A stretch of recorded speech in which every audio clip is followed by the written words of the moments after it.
The dust kicked up beneath Zelda Ramsey's boots as she walked into the center of Ruby City, Nevada. And the whispers started immediately, just like they always did wherever she went. It was 1878, and the town had sprung up around the silver mines that dotted the mountainside like scars on weathered skin. Zelda had arrived 3 weeks ago with nothing but a carpetbag, a broken heart, and a determination to start fresh where nobody knew her past. But somehow, people always found something to whisper about. Maybe it was her height, standing nearly 6 feet tall, towering over most of the women and matching many of the men. Maybe it was the way she dressed, refusing to squeeze herself into the corsets and frills that society demanded, instead wearing practical split skirts and boots that let her actually breathe and move. Or maybe it was simply that she spoke her mind, looked people directly in the eye, and refused to lower her gaze when men passed by. "That Ramsey woman is at it again," Martha Hendricks said loudly enough for Zelda to hear as she walked past the general store. "Walking around like she owns the place. No proper lady carries herself like that." Zelda kept her chin high and continued toward the newspaper office where she worked as a typesetter and occasional writer. It was one of the few jobs she could get, and only because the editor, Mr. Thompson, cared more about her ability to spell and set type quickly than he did about her unconventional ways. The sun beat down mercilessly on the dusty Main Street. Ruby City was small, with maybe 200 permanent residents and another 100 or so prospectors and drifters passing through at any given time. The buildings were a mix of weathered wood and newer construction, all of them practical and plain. The saloon, the general store, the assay office, the boarding house where Zelda rented a tiny room, and the newspaper office were the main establishments, along with a church that the minister complained was never full enough. Inside the newspaper office, Mr. Thompson looked up from his desk, his spectacles sliding down his nose. "Morning, Miss Ramsey. Got some typesetting needs doing. Also, there is a story I need you to cover this afternoon. New ranch foreman arrived at the Double Z spread. Name is Austin Zachary. Came all the way from Montana, supposed to be some kind of miracle worker with cattle and horses." Zelda nodded, removing her wide-brimmed hat and hanging it on the hook by the door. "What time?" 3 o'clock. "The ranch is about 5 miles west. You can take my horse." The morning passed quickly as Zelda set type for advertisements, and a piece about water rights that Mr. Thompson had written. Her fingers moved with practiced precision, selecting the small metal letters and arranging them in the composing stick. It was meticulous work that many found tedious, but Zelda appreciated how it required her full attention, leaving no room for unwelcome thoughts about her past or worries about her future. At 2:30, she borrowed Mr. Thompson's gentle mare and rode west out of town. The landscape was beautiful in its stark way, all sagebrush and scattered pines, with the mountains rising purple and imposing in the distance. The sky stretched endlessly blue overhead, and despite everything, Zelda felt something in her chest loosen slightly. Out here, away from the watching eyes and critical whispers, she could almost believe she might find peace. The Double Z ranch came into view as she crested a small rise. It was a sprawling operation with a sturdy main house, a large barn, several corrals, and a bunkhouse. Cattle dotted the range beyond, and she could see several men working with horses in one of the corrals. As she rode closer, one of the men separated from the group and walked toward her. He was tall, broad-shouldered, with sun-darkened skin and dark hair that looked like it had been cut with a knife rather than scissors. He moved with an easy confidence that spoke of years spent working outdoors, and when he looked up at her approach, she saw his eyes were a startling light brown, almost gold in the afternoon sun. "Can I help you?"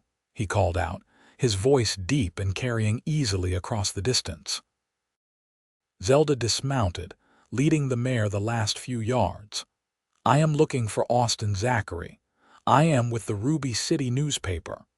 The man's expression shifted slightly, something that might have been surprise or amusement flickering across his features. "That would be me." Though I was not expecting the newspaper to send someone all the way out here. "Mr. Thompson thought the town would want to know about the new ranch foreman," Zelda said, pulling out the small notebook and pencil she kept in her pocket. "I just have a few questions about your background and plans for the ranch, if you do not mind." Austin removed his leather work gloves and tucked them into his belt. Up close, Zelda could see he was probably in his late 20s, with strong features and calloused hands that spoke of hard work. There was something direct in the way he looked at her, meeting her eyes without the discomfort or judgment she was used to seeing. "Ask away," he said, "though I am not sure my plans are all that interesting." "Let me be the judge of that," Zelda replied, pencil poised over paper. "Where are you from originally, Montana?" "My family had a ranch up near Helena. I worked there until last year." "What brought you to Nevada?" Austin paused, and for a moment something shadowed his expression. "My parents died last winter, influenza." "I sold the ranch because I could not stand being there without them. Figured I would start somewhere new." Zelda's hand stilled over her notebook. She knew something about running from painful memories. "I am sorry for your loss. Thank you." He cleared his throat. "The owner here, Mr. Dalton, he is getting older and needed someone to help manage the operation. I heard about the position through a friend and figured it was as good a place as any. What are your plans for improving the ranch?" They talked for nearly an hour, Austin explaining his ideas about better breeding practices, improving the water management, and expanding into horse breeding alongside the cattle operation. Zelda found herself genuinely interested, asking follow-up questions that went beyond the simple facts Mr. Thompson would need for the article. Austin answered thoughtfully, and as they talked, some of the other ranch hands drifted closer, curious about the tall woman interviewing their new boss. "That is that strange Ramsey woman," she heard one of them mutter. "Heard she is not right in the head, goes around acting like a man." Austin's head snapped toward the speaker, his expression hardening. "That is enough, Miller. Get back to work." The ranch hand looked startled but obeyed, slinking away toward the barn. Austin turned back to Zelda, his expression apologetic. "I am sorry about that." Zelda straightened her shoulders, tucking her notebook away. "It is nothing I have not heard before. People have been telling me I am too different my whole life." "Different how?" Austin asked, and there was genuine curiosity in his voice, not judgment. She met his eyes, expecting to see the familiar mix of pity or disdain, but found neither. "Too tall, too outspoken, too unwilling to pretend to be something I am not just to make others comfortable." "Sounds to me like you are exactly who you are supposed to be," Austin said quietly. "The world would be a boring place if we all fit into the same mold." The words caught Zelda off guard. She stared at him, trying to determine if he was mocking her, but his expression was open and honest. Before she could respond, an older man emerged from the main house, leaning heavily on a cane. "Austin, who is your visitor?" the man called out. "Miss Ramsey from the newspaper, Mr. Dalton," Austin called back. "She came to interview me about the ranch." Mr. Dalton made his way over slowly, and Zelda could see he was probably in his 60s, his face weathered by years of sun and wind. "Miss Ramsey, eh? Heard about you from folks in town. They say you are quite the character." Zelda kept her expression neutral. "I imagine they say a lot of things." "That they do." Mr. Dalton's eyes twinkled.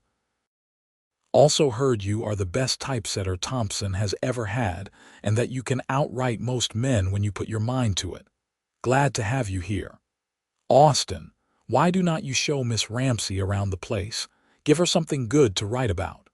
Austin looked at Zelda questioningly. "Would you like that? I understand if you need to get back to town." Zelda hesitated. She should get back, should write up the article while the details were fresh, but something made her nod. A tour would be helpful for the article. They walked through the ranch, Austin pointing out various features and explaining his vision for improvements. He spoke passionately about the work, and Zelda found herself watching him as much as listening to his words. There was something genuine about him, an absence of pretense that she rarely encountered. He did not try to impress her or talk down to her, just treated her like a person worth talking to. In the barn, he showed her a mare that had recently foaled, the leggy colt staying close to its mother's side. "This is what I want to build on," Austin said, running a gentle hand along the mare's neck. "Good bloodlines, careful breeding. Horses like this could make the ranch's reputation." "You really love this work," Zelda observed. "I do," Austin admitted. "Always have. My father taught me everything about ranching. He used to say that working with animals taught you patience and respect because they did not care about your pride or pretenses. They only cared about how you treated them. That sounds like wisdom." Austin smiled, and it transformed his face, softening the hard edges. He was a wise man, stubborn as all hell but wise. The afternoon sun was slanting lower when Zelda finally prepared to leave. Austin walked her to where her borrowed horse waited. As she gathered the reins, he said, "Would you like to have dinner sometime? In town, I mean. I would like to talk more if you are willing." Zelda paused, one foot in the stirrup. Her heart beat faster, and she recognized the flutter of hope even as years of disappointment urged caution. "Are you sure? People will talk." "Let them talk," Austin said. "I learned a long time ago that you cannot live your life worrying about what narrow-minded people think. Besides, I like talking to you. You are smart and honest, and I do not have to pretend to be anything I am not around you."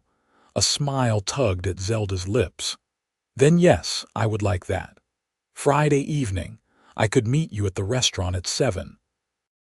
"Friday at 7, Zelda confirmed, swinging into the saddle. As she rode back toward Ruby City, Zelda felt something unfamiliar warming her chest.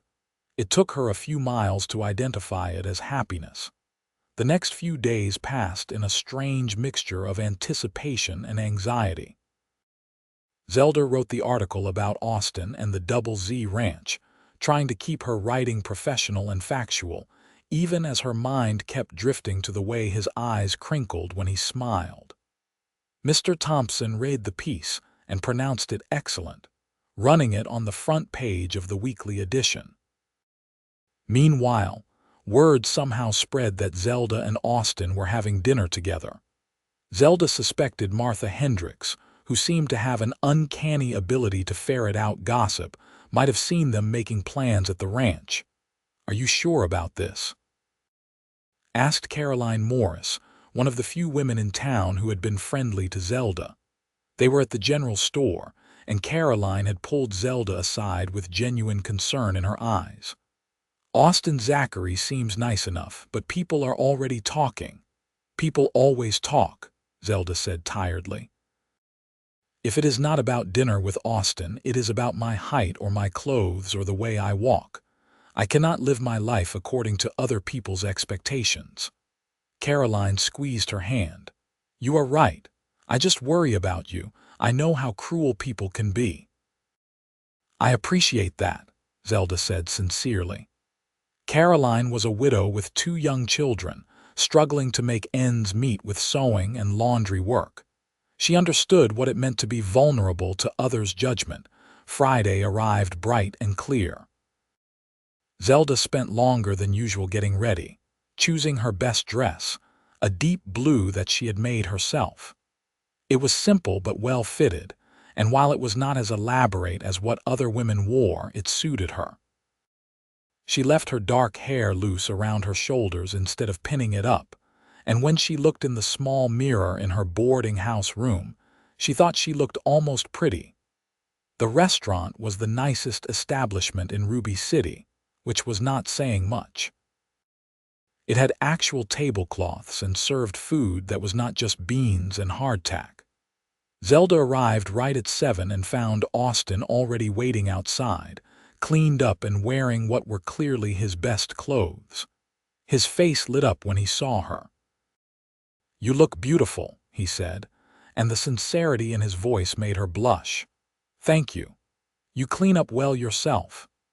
Inside, the restaurant owner, Mrs. Chen, a Chinese immigrant who had opened the establishment 2 years ago, showed them to a table by the window. Zelda saw several other diners turn to stare and whisper, but Austin seemed oblivious, pulling out her chair for her with easy courtesy. They ordered the special, which was roast chicken with vegetables, and Austin asked her about her work at the newspaper. Zelda found herself telling him about her love of words, how she had learned to read from her mother and had been fascinated by newspapers and books ever since. "I wanted to be a real journalist," she admitted. "Not just a typesetter, but someone who investigated stories and wrote important pieces. But most newspapers will not hire women for that kind of work." "Thompson lets you write articles," Austin pointed out. "Only occasionally, and usually just human interest pieces or things he considers appropriate for a woman. The real news, the important stories, he keeps for himself." "That is short-sighted of him. Your article about the ranch was excellent, better than most newspaper writing I have read." Zelda smiled. "Thank you. What about you? Did you always want to be a rancher?" Austin nodded. "It is the only life I have ever known. My father homesteaded in Montana back in the 40s, built everything from nothing. I grew up working beside him, learning every aspect of the operation. I cannot imagine doing anything else." "You must miss them terribly. Your parents." His expression grew somber. "Every day. But talking about it helps. Most people get uncomfortable when I mention them, like death is something that should not be acknowledged. They change the subject or offer empty platitudes." "Death is a part of life," Zelda said quietly. "Pretending otherwise does not change that. I lost my father when I was 16. He was killed in an accident at the mill where he worked. My mother never really recovered. She died 2 years later, and I think it was partly from a broken heart." Austin reached across the table and took her hand. His palm was warm and calloused, his grip gentle but steady. "I am sorry. That must have been incredibly hard." "It was. I had a younger brother, but he went west to try his luck in the gold fields, and I have not heard from him in over a year. I hope he is well, but I do not know." She paused, then continued, "After my mother died, I went to live with my aunt in Denver. She was appalled by everything about me. Too tall, too strong-willed, too unmarriageable. She tried to fix me to make me into someone proper and acceptable. When that did not work, she told me I should lower my standards and marry anyone who would have me, because no decent man would want someone like me." Austin's jaw tightened. "That is a cruel thing to say to anyone, let alone family. I left Denver shortly after that. I have been moving from town to town, working where I can, trying to find somewhere I might belong." Zelda met his eyes. "I am telling you this so you know what you are getting into. I come with a reputation, deserved or not. If you are seen with me, people will talk." "Zelda," Austin said, his thumb brushing over her knuckles. "I do not care what people say. I have known you less than a week, but I already know you are one of the most genuine people I have ever met. You do not pretend to be something you are not. You are intelligent, talented, and brave enough to live life on your own terms. If other people cannot see how remarkable that is their failing, not yours. Tears pricked at Zelda's eyes and she blinked them back. "You hardly know me. Then let me get to know you better. Let me prove that I mean what I say." The rest of the dinner passed in easier conversation. They talked about books they had read, places they had been, and dreams they harbored. Austin admitted he wanted to eventually own his own ranch again, though he was in no hurry. Zelda confessed she had always wanted to write a book, though she had no idea what about. When they left the restaurant, full dark had fallen, and the stars blazed overhead in the clear desert sky. Austin offered to walk her back to the boarding house, and Zelda accepted. They walked slowly, neither in a hurry to end the evening. "Thank you for tonight," Zelda said as they reached the boarding house steps. "I cannot remember the last time I enjoyed an evening so much." "Neither can I," Austin admitted. "Can I see you again, maybe Sunday after church? We could take a picnic somewhere." "I would like that very much." Austin smiled, and in the moonlight, Zelda thought he looked almost boyish. "Until Sunday, then." He squeezed her hand once more before turning to head back to where he had left his horse. Zelda climbed the stairs to her room, her heart feeling lighter than it had in years. Sunday arrived with unseasonable warmth. Zelda attended the morning church service, enduring the pointed looks and whispered comments from the other women. After the service, Austin was waiting outside with a horse saddled for her and a basket tied to his own mount. They rode out of town together, and Zelda could feel eyes following them, but she kept her gaze forward. Austin led them to a spot a few miles outside of town, where a small creek ran through a grove of cottonwood trees. It was beautiful and peaceful, the sound of running water mingling with birdsong. They spread a blanket under the trees and unpacked the basket, which contained fried chicken, fresh bread, cheese, and apple pie that Austin admitted he had bought from Mrs. Chen. They ate and talked, and at some point, Austin moved closer so their shoulders touched. The contact was innocent but electric, and Zelda found herself hyper-aware of his presence beside her. "Tell me something nobody else knows about you," Austin said, lying back on the blanket and looking up through the leaves at the sky beyond. Zelda thought for a moment. "I am afraid of being alone. Not physically alone, I do not mind that.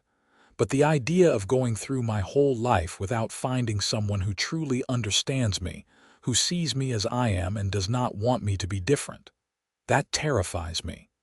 Austin turned his head to look at her. "You are not alone now."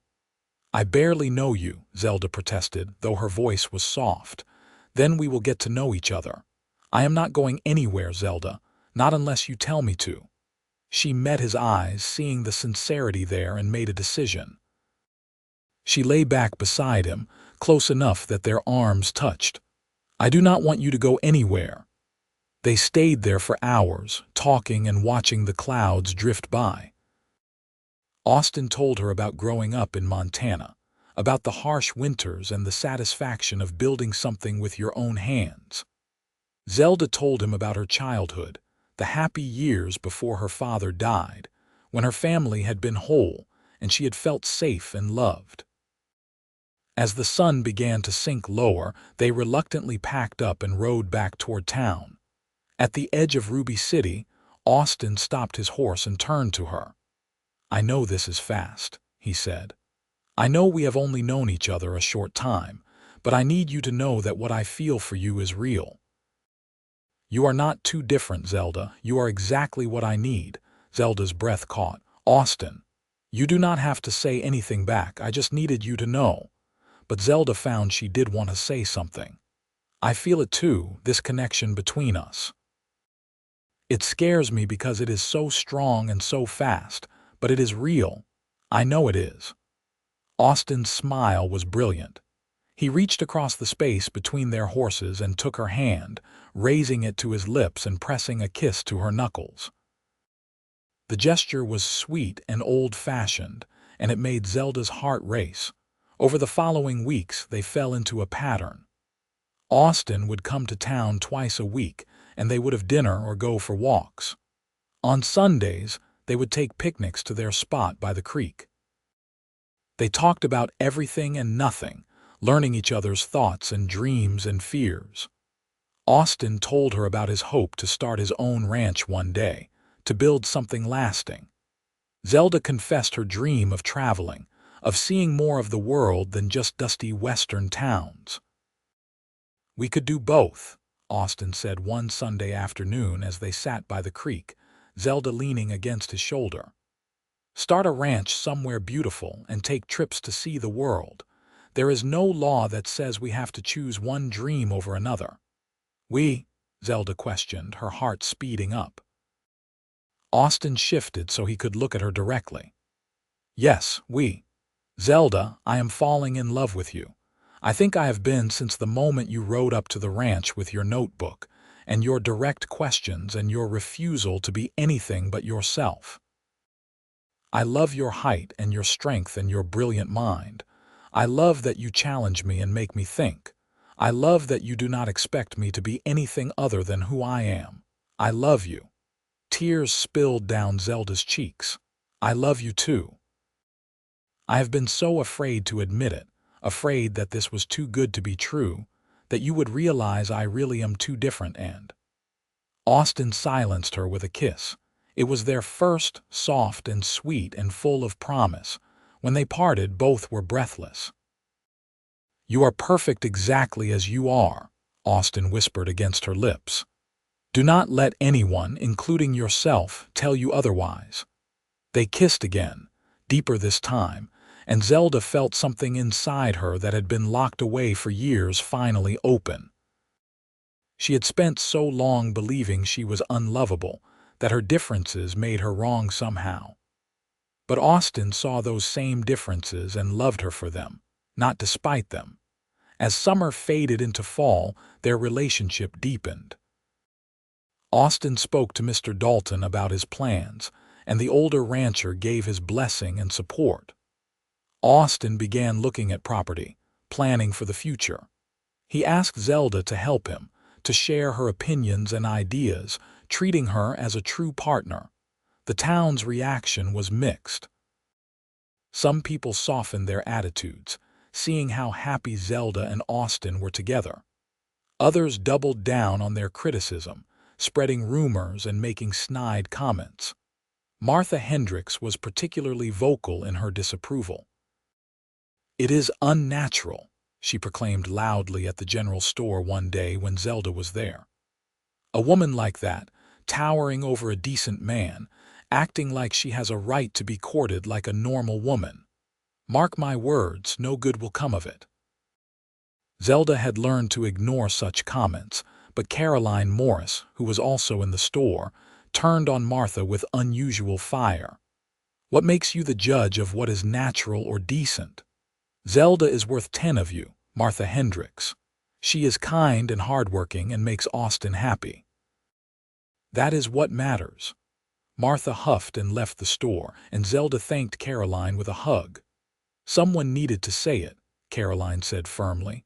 "I am tired of watching good people be torn down by small-minded gossips." In late October, Austin asked Zelda to come out to the ranch on a weekday, saying he had something important to show her.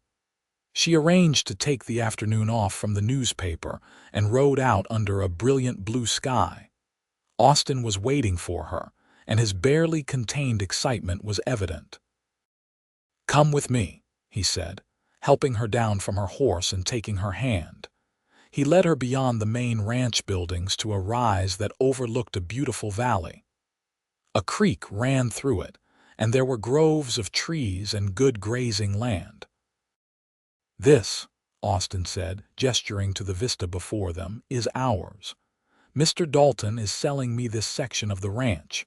500 acres to start, with an option to buy more as we can afford it.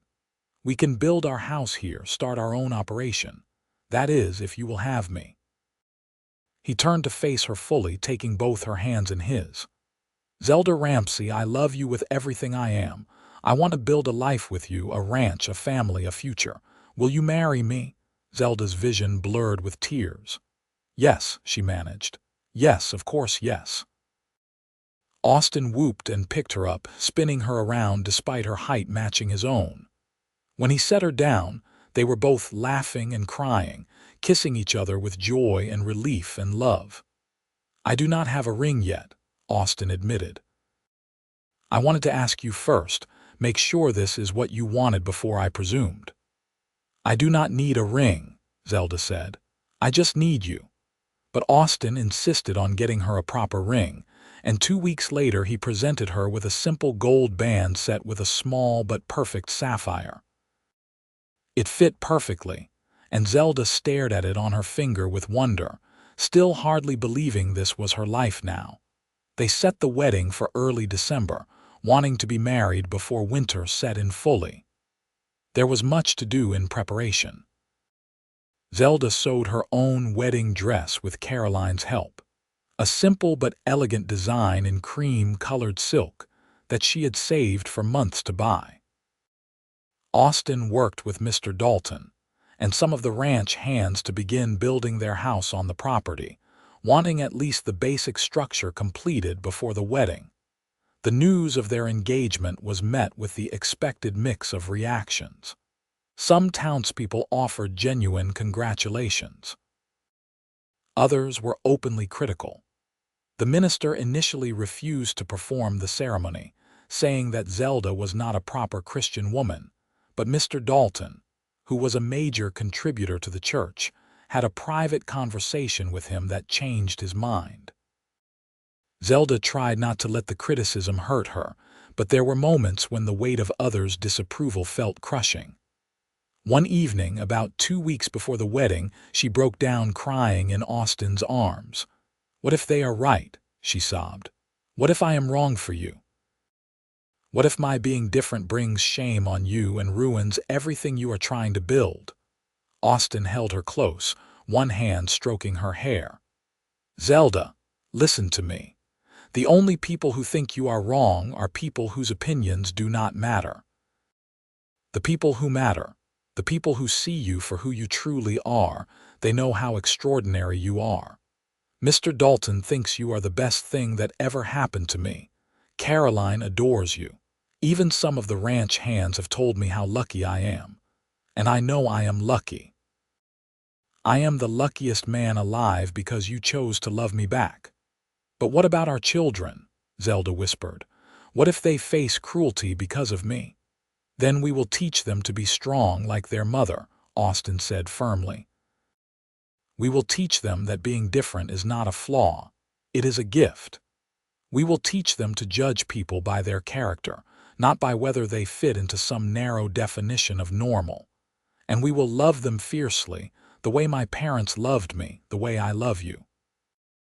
Zelda pulled back to look at him, seeing the absolute certainty in his eyes. "How did I get so lucky to find you?" "I think we found each other," Austin said softly. "And I do not believe that was luck. I think it was fate."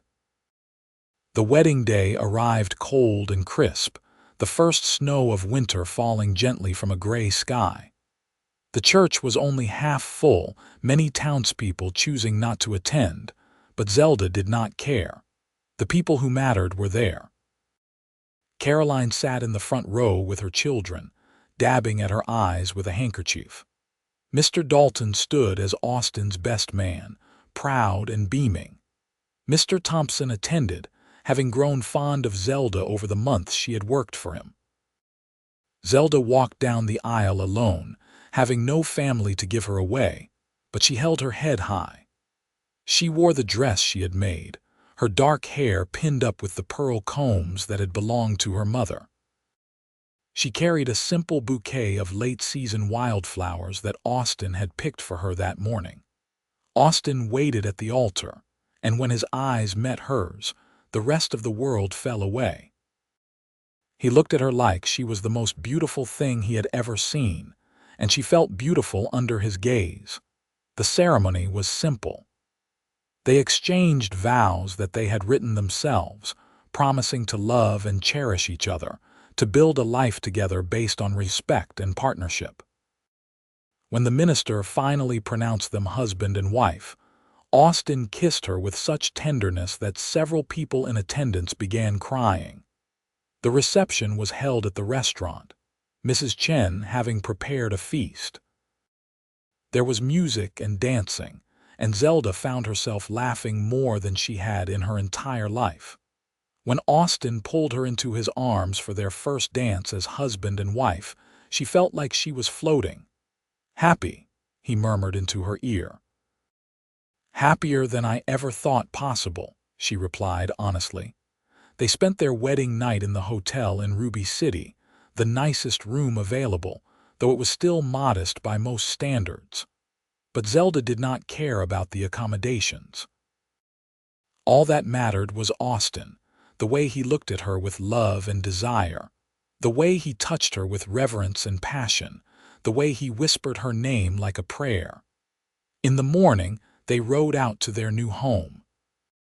The house was not yet finished, but it had 4 walls, a roof, and a fireplace that kept them warm. Over the following months, they would complete it together, Austin doing the heavy construction while Zelda helped where she could and made the interior a home with curtains and furniture and small touches that made it theirs. Winter was hard, but they faced it together. They worked side by side, caring for the small herd of cattle and horses they had started with, feeding animals and breaking ice on water troughs. They planned for the spring, deciding where to plant a garden and which pastures to use for grazing. In the evenings, they would sit by the fire, Zelda reading aloud while Austin carved or mended tack, their shoulders touching in comfortable companionship. Zelda continued to work for the newspaper, though less frequently now that she had ranch duties. Mr. Thompson understood and gave her assignments she could complete from home. She found she enjoyed writing about ranch life, the challenges and rewards of building something from nothing. Spring arrived with new grass and new possibilities. Zelda discovered she was pregnant in April, and Austin was beside himself with joy. He insisted she take it easy, worrying about every little thing, until Zelda had to remind him that pregnant women had been doing hard work since the beginning of time. "I know," Austin said, his hand resting gently on her still flat stomach. "I just want to take care of you, both of you." "You do take care of us," Zelda assured him. "But I am not fragile, Austin. I am strong, remember? You told me that yourself." Their first child, a son they named Andrew, was born in late December, almost exactly a year after their wedding. The birth was long and difficult, but Zelda was indeed strong, and Caroline, who had come to help, was experienced and calm. When Zelda finally held her son in her arms, exhausted but triumphant, and saw the tears streaming down Austin's face as he looked at them both, she thought her heart might burst from happiness. "He is perfect," Austin whispered, gently touching the baby's tiny hand. "Thank you, Zelda. Thank you for this gift." Andrew was a healthy, hungry baby who grew quickly. As he got older, it became clear he had inherited his mother's height and his father's determination. Zelda and Austin raised him with the same values they had promised each other, teaching him kindness and respect, encouraging his curiosity, and never making him feel he had to be anyone other than himself. When Andrew was 3, Zelda became pregnant again. This time, she had an easier pregnancy and an easier birth, delivering a daughter they named Alice. Where Andrew was serious and thoughtful, Alice was joyful and energetic, keeping them all on their toes from the moment she could crawl. The ranch prospered over the years. Austin's skill with breeding and training horses became known throughout the region, and people came from as far away as California to buy his stock. Zelda managed the business side, keeping books and handling correspondence with an efficiency that impressed buyers and sellers alike. They were a team in every sense of the word, each bringing their strengths to build something neither could have achieved alone. The town's attitude toward them gradually shifted. It was hard to maintain gossip and criticism in the face of their obvious success and happiness. Even Martha Hendricks eventually stopped making snide comments, though she never quite managed to be friendly. Other people, though, came to respect and even admire them. Young women sometimes sought Zelda's advice, drawn to her example of a woman who had forged her own path. Caroline became one of Zelda's closest friends, their children growing up together. Mr. Dalton, who never married and had no children of his own, became like a grandfather to Andrew and Alice, teaching them to ride and telling them stories of the old days. When Andrew was 7 and Alice was 4, Zelda and Austin added 2 more children to their family, twin boys they named Adam and Alexander. The ranch house had been expanded over the years to accommodate their growing family, and it rang with the sound of children's laughter and the organized chaos of a busy household. Zelda sometimes thought back to those early days in Ruby City, when she had felt so alone and different, when the whispers and judgment had weighed on her like stones. She thought about the woman she had been, wounded and defensive, afraid to hope for more. And then she would look at her life now, at the home she and Austin had built, at their children playing in the yard, at the man she loved more with each passing year, and she could hardly believe the transformation. One evening, when the children were all in bed and she and Austin sat on the porch watching the sunset paint the sky in shades of orange and pink, she voiced these thoughts. "You ever think about how different our lives could have been?" she asked. "If I had not come to Ruby City, or if you had not needed to be interviewed, or if you had listened to those people who said I was too different." Austin pulled her closer, his arm around her shoulders. "I try not to think about that because it is too frightening. I cannot imagine my life without you, Zelda. You are the best part of everything I am and everything I have built." "They told me I was too different," Zelda said softly. "Everyone my whole life. Too tall, too outspoken, too strange. They said no decent man would ever want me." "And I said you were exactly what I needed," Austin reminded her. "And I was right. You are exactly what I needed, Zelda. You made me better. You challenged me and supported me and loved me. You gave me a family and a home and a purpose beyond just surviving. You gave me everything." Zelda turned to kiss him, still feeling that same flutter in her chest that she had felt all those years ago at their first dinner. "We gave each other everything," she corrected. "I was so lost before I met you, Austin. I did not believe I deserved to be happy, to be loved for who I was. You taught me differently." They sat in comfortable silence as the sky darkened and stars began to appear. From inside the house, they heard one of the twins cry out, probably from a bad dream, and then the sound of Andrew's voice, soothing his younger brother. They had raised good children, kind and strong and unafraid to be themselves. "No regrets?" Austin asked quietly. "Not a single one," Zelda replied.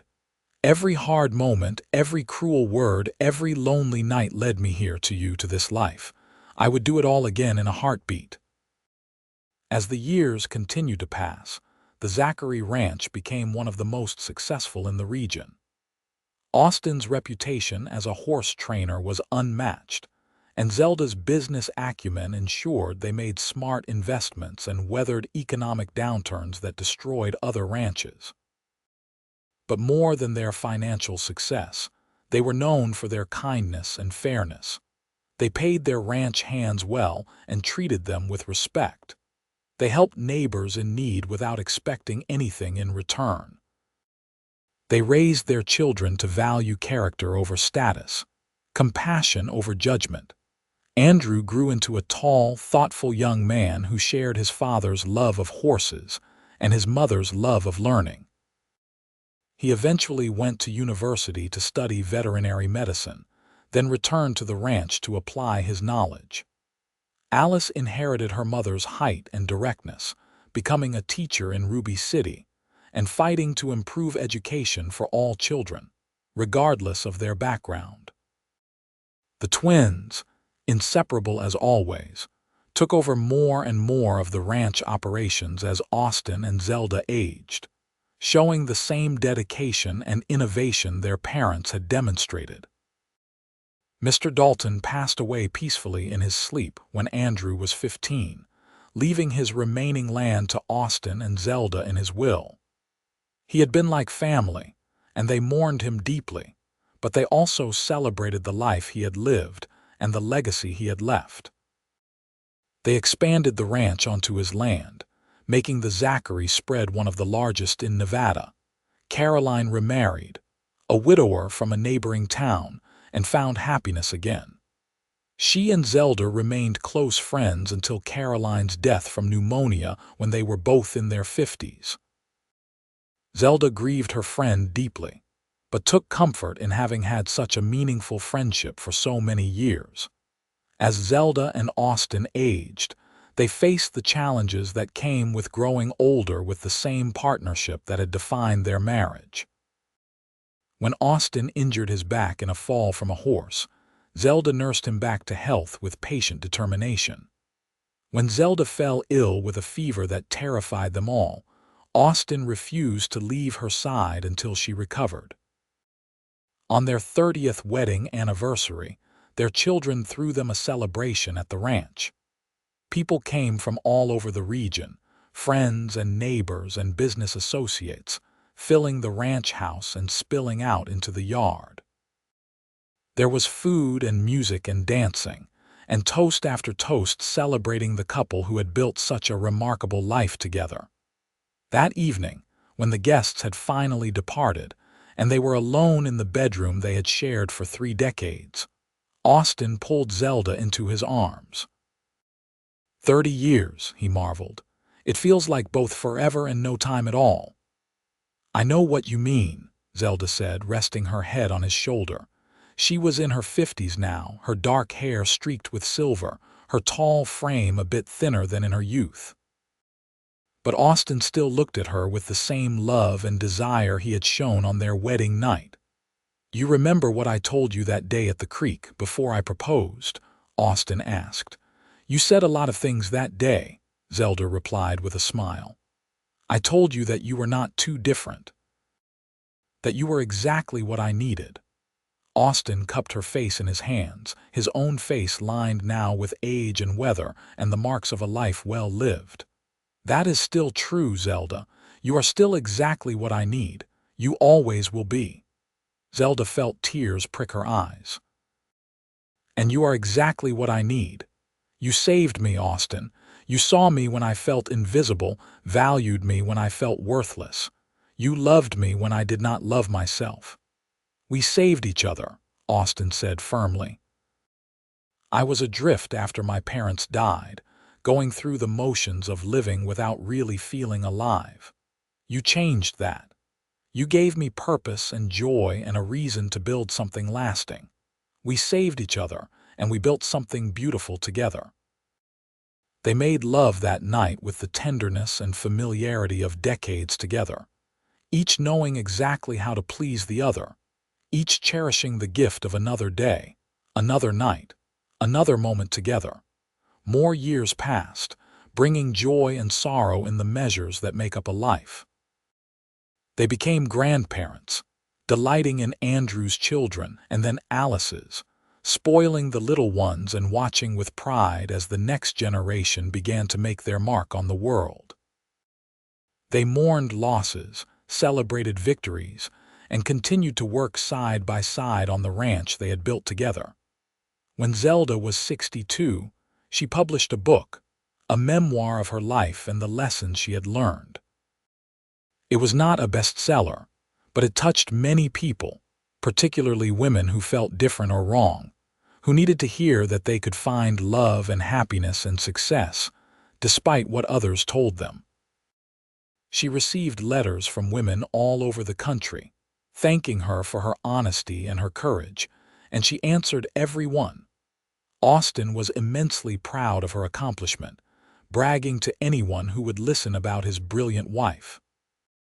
When she read passages aloud to him, particularly the parts about their courtship and marriage, he would get teary-eyed and have to clear his throat roughly to hide his emotion.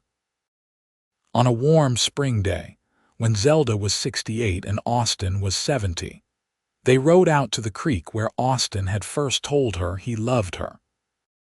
It was a journey they made less frequently now, their bodies not as spry as they once were, but they still managed it occasionally when the weather was nice and they were feeling nostalgic.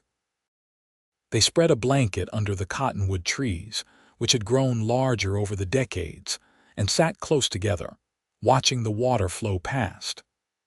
Everything was green and alive, birds singing in the branches above them, wildflowers dotting the grass around them. "I have been thinking," Austin said, breaking the comfortable silence. "That is always dangerous," Zelda teased, making him chuckle. "I have been thinking about legacy," Austin continued, "about what we leave behind when we are gone. The ranch will go to the children," Zelda said. "They will continue what we started. I know that, and I am grateful that all 4 of them want to stay and work the land, but I was thinking about a different kind of legacy." Austin took her hand, interlacing their fingers. "I want people to remember that we loved each other. Not just that we were successful, or that we built a prosperous ranch, but that we found each other when we both needed it most, and we built a life based on love and respect and partnership. I want people to know that differences do not have to divide us, that love does not have to fit into some predetermined mold to be real and lasting."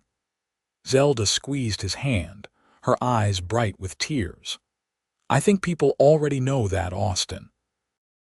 I think we have shown them by the way we live, by the family we raised, by the kindness we have tried to show to everyone, even those who judged us." "Maybe," Austin conceded, "but I want to be sure. I want our grandchildren and great-grandchildren to know our story.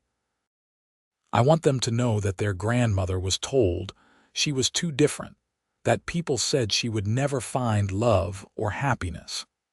And I want them to know that I saw her exactly as she was and knew she was perfect for me. I want them to know that love is about accepting and celebrating differences, not trying to change someone into what you think they should be." "Then we will make sure they know," Zelda promised. "We will tell them our story, all of it, the hard parts and the beautiful parts. We will make sure our legacy is not just land and livestock, but love and acceptance and the courage to be yourself." They sat by the creek until the sun began to sink lower, talking about memories and making plans for the future that remained to them. When they finally packed up and headed back to the ranch, riding side by side the way they had for so many years, Zelda felt profound gratitude for the life they had built together. The seasons continued their eternal cycle, and Zelda and Austin aged gracefully, surrounded by children and grandchildren who adored them. They remained active on the ranch as long as they were able, Austin still advising on horse training and Zelda still managing the books and correspondence. When they finally had to step back and let the younger generation take full control, they did so with pride and confidence, knowing the ranch was in capable hands. On a cold winter morning, just after Zelda's 75th birthday, Austin did not wake up. He had passed peacefully in his sleep, his expression serene, his hand still holding Zelda's. The grief was crushing, even though they had both known this day would come eventually. Zelda sat with him for a long time, saying goodbye to the man who had been her partner, her best friend, her love for over 40 years. The funeral was massive, people coming from all over Nevada and beyond to pay their respects to a man who had been respected and loved by so many.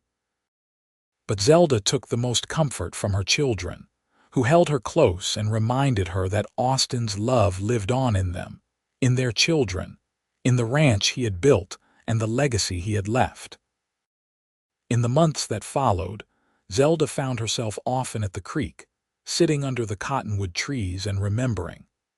She talked to Austin as if he were there beside her, telling him about the grandchildren and the ranch and all the little details of life that he would have wanted to know.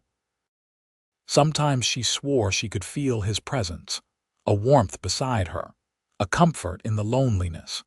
She lived for 3 more years after Austin's death, years filled with love from her family and quiet reflection on the extraordinary life she had lived.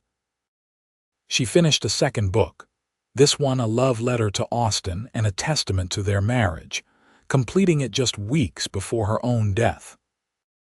On a spring morning very much like the one when Austin had proposed to her all those years ago, Zelda passed away in her sleep, a smile on her face, surrounded by family. Her children found the completed manuscript on her desk, along with a note instructing them to publish it so that their story would continue to inspire others. The book was published posthumously and became more successful than Zelda's first memoir. It touched hearts across the country, the story of a woman who had been told she was too different and the cowboy who had seen her true worth. It became required reading in schools, a testament to the power of acceptance and love. The Zachary Ranch continued to prosper through the generations, always remaining in the family, a living legacy of what Zelda and Austin had built together. Their descendants grew up hearing the story of their remarkable great-grandparents, learning the lessons they had tried so hard to pass on.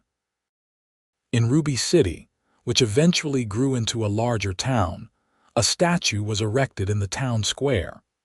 It showed a tall woman and a cowboy standing side by side, hands clasped, looking toward the future together.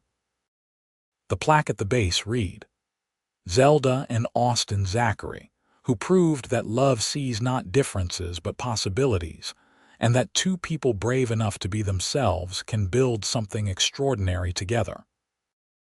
Their story lived on, passed down through generations, inspiring countless others who felt different or wrong or unlovable. It reminded people that true love does not require you to change who you are, but celebrates you for being exactly yourself. It showed that sometimes the people who are told they are too different are exactly what someone else needs. And in the end, that was their greatest legacy. Not the land or the wealth or the success, but the proof that love, real and lasting and true, is built on acceptance, respect, and the courage to be yourself, no matter what anyone else says.